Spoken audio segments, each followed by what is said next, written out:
भारत को दुनिया की तीसरी बड़ी आर्थिक ताकत बनाने में पूरी कृषि व्यवस्था की बड़ी भूमिका है।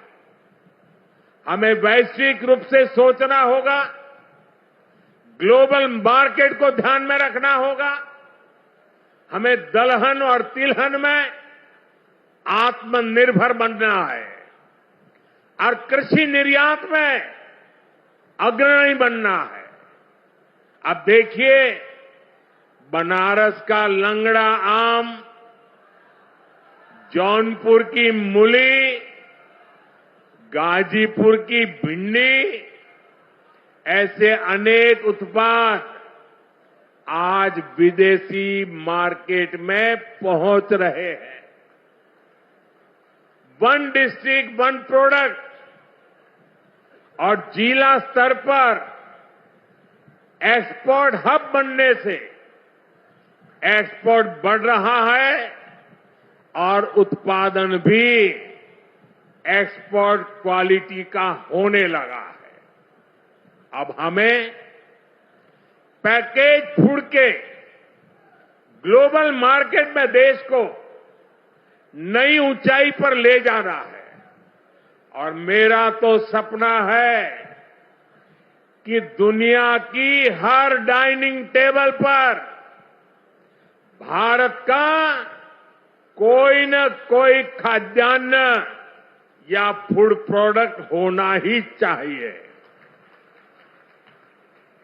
इसलिए हमें खेती में भी जीरो इफेक्ट, जीरो डिफेक्ट वाले मंत्र को बढ़ावा देना है। मोटे अनाज, श्री अन्न का उत्पादन हो,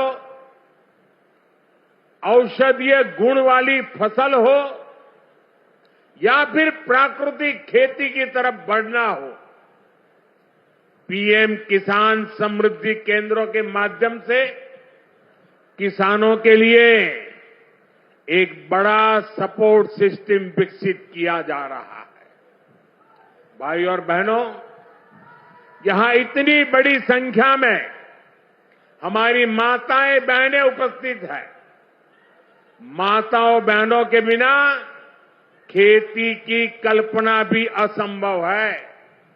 इसलिए अब खेती को नई दिशा देने में भी माताओं बहनों की भूमिका का विस्तार किया जा रहा है।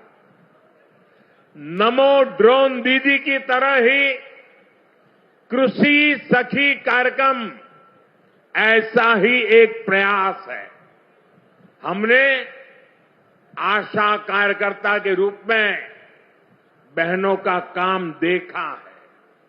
हमने बैंक सखियों के रूप में डिजिटल इंडिया बनाने में बहनों की भूमिका देखी है। अब हम कृषि सखी के रूप में खेती को नई ताकत मिलते हुए देखेंगे। आज 30,000 से अधिक सहायता समूहों को कृषि सखी के रूप में प्रमाण पत्र दिए गए हैं। अभी 12 राज्यों में ये योजना शुरू हुई है। आने वाले समय में पूरे देश में हजारों समूहों को इससे जोड़ा जाएगा। ये अभियान 3 करोड़ लखपति दीदियां बनाने में भी मदद करेगा।